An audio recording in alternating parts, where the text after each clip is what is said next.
Hi hello నమస్తే అస్సలం వాలేకుమ్ welcome back to our channel vibe with Nadira. అందరు ఎలా ఉన్నారు? మేమైతే బాగున్నాము. మీరు ఎలా ఉన్నారన్నది నాకైతే కామెంట్ బాక్స్లో కామెంట్ చేయండి. ఇంకెవరైనా ఫస్ట్ టైం వ్లాగ్ చూస్తుంటే మాత్రం తప్పకుండా లైక్ చేసి షేర్ చేసి సబ్స్క్రైబ్ చేయండి. సో నేనైతే పూణేలో ఉంటానని మీకు తెలుసు కదా. సో పూణే నుంచి డైలీ రెగ్యులర్ వ్లాగ్స్ అయితే చేస్తూ ఉంటాను. ఇంకా ఈ రోజుటి వ్లాగ్ అయితే స్టార్ట్ చేసేద్దాం. ఈ రోజుటి వ్లాగ్ ఏంటంటే నా డైలీ రొటీన్ వ్లాగ్ మీతో షేర్ చేస్తూనే సో పూణేలో మనకి హాస్టల్స్ ఎలా సెలెక్ట్ చేసుకోవాలి, లైక్ పీజీస్ ఎలా సెలెక్ట్ చేసుకోవాలి అన్నది అయితే మీతో షేర్ చేస్తాను. సో అందరూ ఫ్యామిలీస్తోనే షిఫ్ట్ అవ్వరు కదా, కొంతమంది సింగిల్గా స్టడీస్ కోసం కానీ లేదంటే ఓన్లీ జాబ్ పర్పస్ షిఫ్ట్ అవుతూ ఉంటారు. సో వాళ్ళకి ఇలా ఇల్లు తీసుకొని ఉండాలి అంటే కుదరదు కదా, హాస్టల్స్ కానీ పీజీస్లో ఉండాలి. అలాంటి వాళ్ళు ఎలాంటి పీజీస్ అయినా ఎలాంటి హాస్టల్ సెలెక్ట్ చేసుకోవాలి అన్నది నాకు తెలిసినంత వరకు నేనైతే మీకు టిప్స్ అనేది షేర్ చేసేస్తాను. సో ఒకవేళ మీకు ఈ వ్లాగ్ నచ్చితే మాత్రం తప్పకుండా లైక్ చేయండి. సో ఫస్ట్ పాయింట్ ఏంటి అంటే, ఎప్పుడైనా కానీ ఒక పూణే అనే కాదు ఎక్కడైనా సో మనం హాస్టల్ పీజీ సెలెక్ట్ చేసుకోవాలి అంటే ఫస్ట్ బడ్జెట్ గురించి ఆలోచించాలి. ఎంత రెంట్ పే చేయగలమో దాన్ని బట్టి డిసైడ్ అవ్వాలి. సో పూణేలో ఏంటంటే నార్మల్గా 4,000 నుంచి 12,000 వరకు ఆప్షన్స్ అయితే ఉంటాయి. సింగిల్ రూమ్ అనుకోండి కాస్ట్ అనేది ఎక్కువగా ఉంటుంది. అండ్ 2 or 3 షేరింగ్ అనుకోండి బడ్జెట్ ఫ్రెండ్లీగానే ఉంటాయి. ఇంకా హాస్టల్ డార్మిటరీ రూమ్స్ అంటాం కదా, సో మొత్తం అంతా కంబైన్డ్గా ఉంటాయి. అవి చీప్గా ఉంటాయి కానీ ఏంటంటే ప్రైవసీ అనేది అస్సలు ఉండదు. సో ప్రైవసీ ఇంపార్టెంట్ అనుకుంటే మాత్రం సింగిల్ కానీ షేరింగ్లో 2-3 మెంబర్స్ ఉంటారు కదా, సో అది సెలెక్ట్ చేసుకోవడం బెస్ట్. బట్ అలా కాదు, ఓన్లీ మనీ సేవ్ చేయాలి అనుకుంటే మాత్రం హాస్టల్ అనేది బెస్ట్ అనమాట. హాస్టల్ అంటే మొత్తం కంబైన్గా ఉంటుంది కదా, అంటే డార్మిటరీ టైప్ అలా అనమాట. సో అది ఇంకా లొకేషన్ వైజ్ అయితే వస్తాము. సో ఫస్ట్ మనం బడ్జెట్ డిసైడ్ అయిపోయాం కదా, బడ్జెట్ డిసైడ్ అయిపోయిన తర్వాత లొకేషన్ డిసైడ్ అవ్వాలి. ఇప్పుడు పూణే అంటే ట్రాఫిక్ చాలా హెవీగా ఉంటుంది. సో ఒక 5 కిలోమీటర్స్ ట్రావెల్ చేయాలన్నా కూడా 45 మినిట్స్ టైం అయితే పడుతుంది. సింపుల్గా చూడడానికి 5 కిలోమీటర్స్ అలా అనిపిస్తుంది కానీ ఈ ట్రాఫిక్ వల్ల మనకైతే 45 మినిట్స్ అలా పడుతుందన్నమాట. ఆఫీస్కి లేదంటే కాలేజ్కి దగ్గరలో అయితే తీసుకోవాలి, లేకపోతే అట్లీస్ట్ బస్ స్టాప్ కానీ లేదంటే ఆటోస్ కానీ మనం ఉన్న ఏరియాకి దగ్గరలో ఉండాలన్నమాట. ఇలా అయితే సెలెక్ట్ చేసుకోవాలి. ఇంకా మెయిన్ వచ్చేసి grocery shop, medical shop, mess ఇవన్నీ ఉన్నాయా లేదా అన్నది కూడా మనం సెలెక్ట్ చేసుకున్నాము అంటే మనకి అనవసరమైన టైం వేస్ట్ అవ్వకోకుండా అన్నీ మనకి దగ్గరలోనే ఉంటాయన్నమాట. సో అది ఇంకొకటి వచ్చేసి సేఫ్టీ. సో ఇదేంటి అంటే ఓన్లీ పూణే పరంగానే కాదు, ఎక్కడైనా కానీ మనం హాస్టల్స్ పీజీస్ ఇవన్నీ సెలెక్ట్ చేసుకోవాలంటే ఇవన్నీ చెక్ చేసుకోవాలి. సో అది ఇంకొకటి థర్డ్ పాయింట్ వచ్చేసి సేఫ్టీ అనమాట. అన్నిటికంటే ఇంపార్టెంట్ సేఫ్టీ. సో గేట్ దగ్గర సెక్యూరిటీ ఉందా లేదా, సీసీటీవీ ఉందా లేదా, రూమ్ లాక్స్ స్ట్రాంగ్గా ఉన్నాయా లేదా అన్నది చూసుకోవాలి. ఒకవేళ గర్ల్స్ అనుకోండి ఉమెన్స్ పీజీ కానీ లేదంటే ఉమెన్స్ హాస్టల్ కానీ అలాంటివన్నిటివి సెలెక్ట్ చేసుకోవాలి. సో ఇంకొకటి ఆల్రెడీ ఉన్న అంటే హాస్టల్లో ఉన్న వాళ్ళని ఒకసారి మనం అడిగి కనుక్కోవడం బెస్ట్. ఓన్లీ ఓనర్ మాటలు నమ్మామనుకోండి ఇంకా అంతే, అయిపోయినట్లే. వాళ్ళు ఎప్పుడైనా వాళ్ళ హాస్టల్ గురించి పీజీస్ గురించి బాగానే చెప్తారు. మెయిన్ థింగ్ ఇక్కడ మనకి లాంగ్వేజ్ అర్థం కాదు కాబట్టి సో ఆల్మోస్ట్ ఓనర్స్ అలా అంటే లోకల్ లాంగ్వేజ్లోనే ఉంటారు కాబట్టి మనము కొంచెం హాస్టల్లో ఎవరైనా ఉంటే వాళ్ళని అడిగి కనుక్కోవడం బెస్ట్. సో హిందీ అయితే కన్నా అందరికీ కమ్యూనికేషన్ చేయడానికి ఈజీగా ఉంటుంది. ఒకవేళ హిందీ కూడా లేదు అంటే ఇంగ్లీష్లో మాట్లాడచ్చు అనమాట. సో అది ఇంకొకటి వచ్చేసి ఫుడ్ ఇంకా క్లీన్నెస్. ఫుడ్ కూడా చెక్ చేసుకోవాలన్నమాట. పూణే అంటే మనలాగా అన్నం పప్పు ఇంకా ఫ్రై ఇవన్నీ పెట్టారు కదా, సో ఇక్కడ ఫుడ్ తినాలి అంటే ఫస్ట్ మనము అలవాటు అవ్వాలి. అంతవరకు చాలా ఇబ్బందే పడాల్సి వస్తుంది. అంతవరకు మనం ఇంటి దగ్గర నుంచి కొన్ని స్టోరేజ్ ఉంటాయి కదా అలాంటివి తెచ్చుకుంటేనే బెస్ట్ అనమాట. లేదు స్టార్టింగ్లోనే మనము ఈ పూణే హాస్టల్ ఫుడ్ తినాలి అంటే మాత్రం చాలా అంటే చాలా హెల్త్ ప్రాబ్లమ్స్ కూడా ఫేస్ చేయగలము. ఎందుకంటే మన సైడ్ అంతా రైస్ ఎక్కువగా తింటారు, బట్ ఇక్కడ ఏంటి అంటే చపాతీలు ఎక్కువ తింటారనమాట. సో అందుకని చెప్పేసి మనము ఫుడ్ గురించి కూడా సేఫ్టీ అనేది తీసుకోవాలి. మెయిన్ థింగ్ ఏంటంటే ఇక్కడ మన తెలుగు హాస్టల్స్ కానీ పీజీస్ కానీ ఏమన్నా ఉన్నాయా అంటే మనం ఎక్కడ ఎక్కడైతే కాలేజ్ కానీ లేదంటే జాబ్ కానీ చేస్తున్నామో అక్కడ దగ్గరలో ఏమైనా పీజీస్ కానీ హాస్టల్స్ కానీ ఉన్నాయా అన్నది చూసుకోవాలి. ఇఫ్ ఇన్ కేస్ లేవనుకోండి ఇంకా మనకు తప్పదు, ఇక్కడ మహారాష్ట్ర వల్ల పీజీలలోనే అక్కడే ఉండాలి అనుకున్నప్పుడు మాత్రం ఫస్ట్ అనేది చెక్ చేసుకోవాలి. లైక్ ఫుడ్ టేస్ట్ ఉందా లేదా, ఇంకా క్లీన్గా వండుతున్నారా లేదా అనేది చెక్ చేసుకోవాలన్నమాట. ఇంకా ఇదంతా కాదులే అక్కడ ఫుడ్ కూడా అంత బాగాలేదు అనుకుంటే మాత్రం మనకి బయట చాలా వరకు టిఫిన్ సర్వీసెస్ అయితే ఉంటాయి. నేను మహారాష్ట్రలో చూసినంత వరకు నాకు బెస్ట్ అనిపించింది ఏంటి అంటే ఇక్కడ ఎక్కువగా టిఫిన్ సర్వీసెస్ అయితే ఉంటాయి. ఈవెన్ మనము లైక్ ఇళ్ళల్లో కూడా చాలామంది తెప్పించుకుంటూ ఉంటారు. ఫర్ సపోజ్ మనకి హెల్త్ బాగాలేదనుకోండి, అప్పుడు ఇంకా బయటికి వెళ్ళి హోటల్స్లో తినడం కంటే కూడా మనలాగా ఇంట్లో చేసినట్లాంటి ఫుడ్డే టిఫిన్ బాక్స్లలో అయితే సర్ది పంపిస్తూ ఉంటారు. సో ఇదొకటి నాకు పాయింట్ అనేది చాలా బాగా నచ్చిందనమాట. ఇంకా దాని తర్వాత బాత్రూమ్స్ ఇవన్నీ కూడా క్లీన్గా ఉన్నాయా లేదా అనేది చెక్ చేసుకోవాలన్నమాట.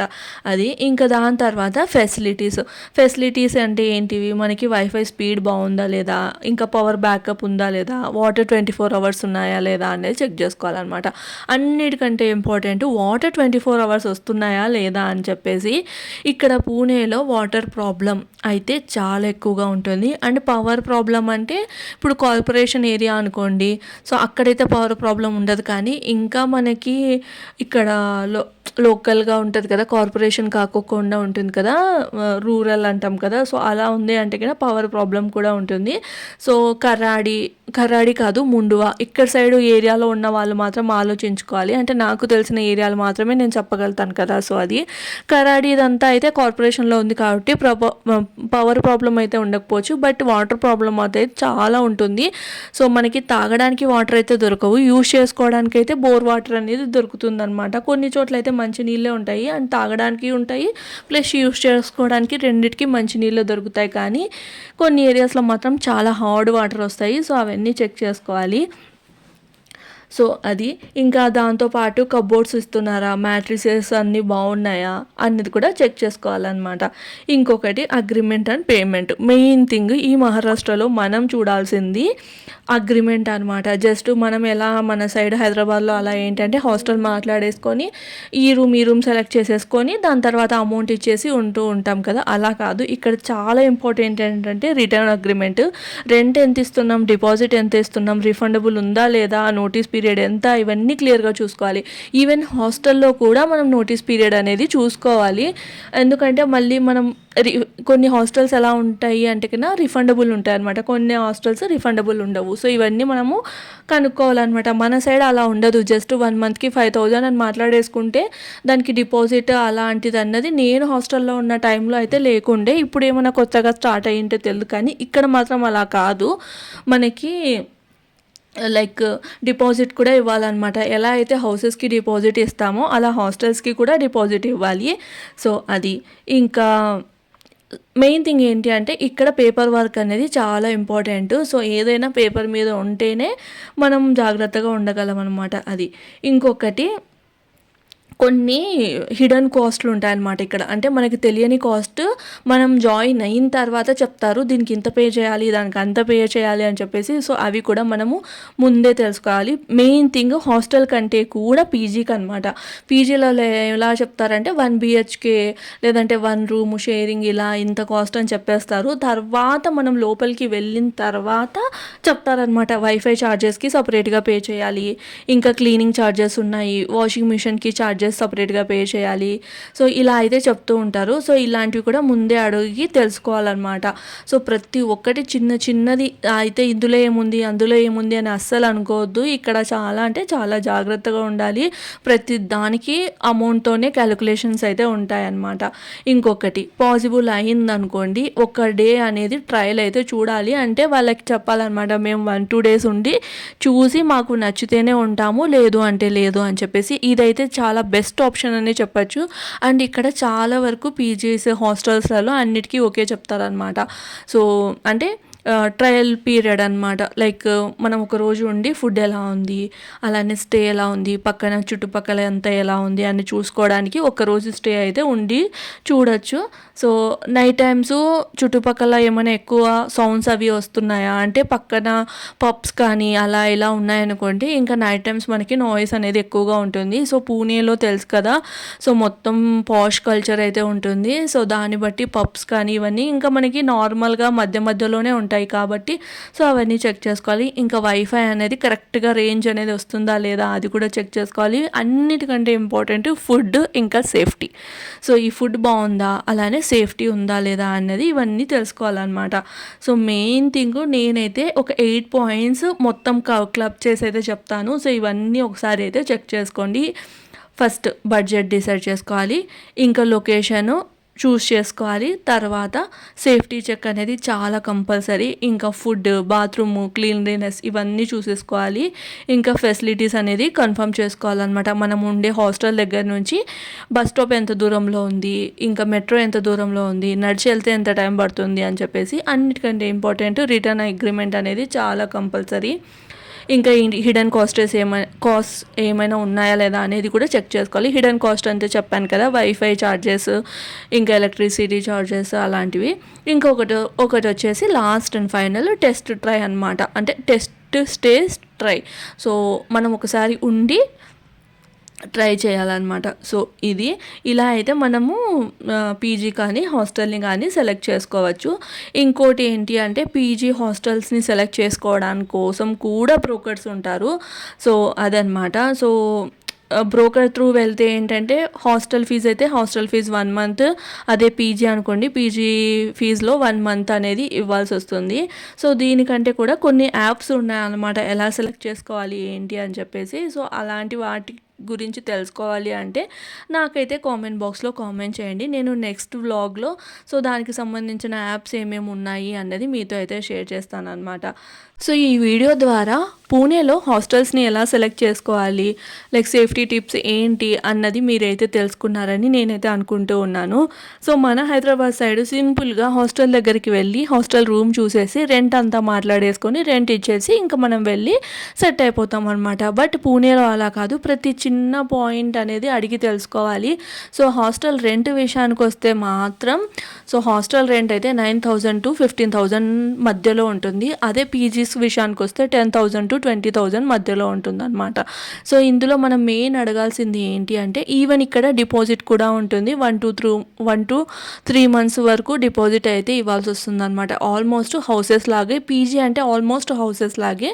అయితే ఇందులో మనం తెలుసుకోవాల్సింది ఏంటి అంటే కింద ఫుడ్ ఇంక్లూడ్ ఉందా లేదా అని చెప్పేసి.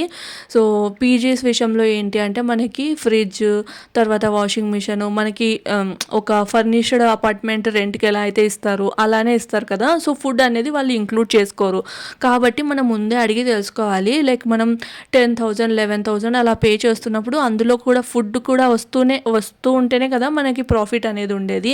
లేదు అంటే పీజీస్లో ఎందుకు ఉండాలి, వెళ్ళి హాస్టల్లో ఉండొచ్చు. సో హాస్టల్లో కూడా అడిగి తెలుసుకోవాలి. హాస్టల్లో కూడా చిన్న ఇదైతే ఉందన్నమాట. ఏంటి అంటే కన్నా మార్నింగ్ బ్రేక్ఫాస్ట్, ఆఫ్టర్నూన్ లంచ్ 2 పూట్ల మాత్రమే ఇంక్లూడ్ ఉంటుంది.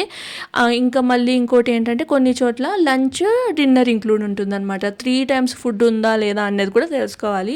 సో ఇది అనేది చాలా ఇంపార్టెంట్. ఇంకా దగ్గరలో మన ట్రావెల్ ఫెసిలిటీస్ అవన్నీ ఉన్నాయా లేదా ఇవన్నీ చూసుకోవాలి. సో అది మెయిన్ థింగ్. ఏంటి అంటే కన్నా మనం ఓనర్ని ఫస్ట్ అయితే అడిగి కనుక్కోవాలి. దాంతోపాటు ఇంకా హాస్టల్లో స్టే చేస్తున్న వాళ్ళని కూడా ఒకసారి అడిగి తెలుసుకుంటే బెస్ట్ అనమాట. అన్నిటికంటే బెస్ట్ 1 day ఉండి ట్రై చేసి అన్నీ మనకి సరిపోయాయి అనుకున్నప్పుడు మాత్రమే అక్కడ హాస్టల్లో అనేది కానీ లేదంటే పీజీలో కానీ జాయిన్ అవ్వాలన్నమాట. సో అది ఇలాంటి చిన్న చిన్న టిప్స్ అనేటివి ఫాలో అయ్యాము అంటే కన్నా మనం పూణేలోనే కాదు ఎక్కడైనా కానీ కంఫర్టబుల్గా హాస్టల్ని కానీ పీజీని కానీ సెలెక్ట్ చేసుకోవచ్చు. సో మన సైడ్ వాళ్ళకి ఇక్కడ ఏమేం పాయింట్స్ అంటే కవర్ చేయాలి అన్నది అయితే నేను చెప్తూ ఉన్నాను. ఎందుకంటే తెలియదు కదా. అన్నిటికంటే ఇంపార్టెంట్ అగ్రిమెంట్ అనమాట. సో హాస్టల్ అయినా కానీ ఏదో ఒక స్లిప్ కానీ ఇలా పేమెంట్ చేసినట్టు తీసుకోవాలి. ఓన్లీ సింపుల్గా హ్యాండ్కి పేమెంట్ కానీ ఫోన్పే పేమెంట్ కానీ చేసేసి ఇంకా అలా వెళ్ళి ఉండిపోకూడదు. సో చాలా అంటే చాలా జాగ్రత్తగా ఉండాలి. ఇంకా పీజీస్ విషయానికొస్తే మాత్రం రెంటల్ అగ్రీమెంట్ అనేది చాలా ఇంపార్టెంట్. ఎవరితో ఉన్నాము, ఎంతమంది ఉంటున్నారు. ఎందుకంటే కొన్ని పీజీస్‌లో ఏంటంటే 2 షేరింగ్ అని చెప్పేసి మధ్యలో 3, 4 మెంబర్స్‌ని పంపిస్తూ ఉంటారనమాట. ఇంకొకటి ఇక్కడ మెయిన్ పాష్ కల్చర్ ఎక్కువగా ఉంటుంది కాబట్టి మనతో ఉండేవాళ్ళు ఎలా ఉంటారో ఏమో తెలియదు. సో, అన్నీ చూసుకోవాలి. సో, అదే అనమాట. సో, ఈ వ్లాగ్ అయితే మీకు యూజ్ అయిందని నేను అనుకుంటూ ఉన్నాను. సో, పూణే గురించి ఇంకా ఎలాంటి టాపిక్స్ మీరు తెలుసుకోవాలనుకుంటున్నారు అనేది నాకు కామెంట్ చేయండి. సో, నేను ఇప్పటి నుంచి వ్లాగ్స్‌లో ఏదో ఒక ఇంపార్టెంట్ ఇన్ఫర్మేషన్ అయితే షేర్ చేద్దాం అనుకుంటున్నాను. సో, పూణే గురించి అనమాట. నాకు తెలిసినంత వరకు నేనైతే షేర్ చేస్తాను. నేను ఆల్మోస్ట్ 6-7 ఇయర్స్ నుంచి పూణేలో ఉంటున్నాను కాబట్టి నాకైతే కాస్త ఐడియా అనేది ఉంది. అండ్ ఇక్కడ మనుషులు ఎలా ఉంటారు, ఏంటి అనేది కూడా తెలుసు. సో, ఇంకా మీకు ఏదైనా ఇన్ఫర్మేషన్ కావాలి అంటే నాకైతే కామెంట్ చేసి చెప్పండి. అండ్ ఈ వ్లాగ్ ఎలా అనిపించింది అన్నది అది కూడా కామెంట్ చేసి చెప్పండి. సో, ఇంక ఇక్కడ నా రెగ్యులర్ రొటీన్ అయితే చూసారు కదా, ఇదైతే నైట్ డిన్నర్కి అనమాట. ఇక్కడ మట్టికాయ కారం అయితే చేస్తున్నాను. పచ్చి కారం వేసి కొంచెమే కారపొడి అంతే, మిగతాదంతా పచ్చికారం వేసి అయితే చేశాను అనమాట. టేస్ట్ భలే ఉంటుంది వేడి వేడి అన్నంలో. ఈ మట్టికాయ కారం వేసుకొని తిన్నామంటే అదిరిపోతుంది అనమాట. సో, ఈ వ్లాగ్ అయితే మీకు నచ్చిందని అనుకుంటున్నాను. సో, ఈ వ్లాగ్ అయితే ఇక్కడితో చేస్తున్నాను. రేపటి వ్లాగ్తో మళ్ళీ కలుస్తాం. Until then bye friends, bye.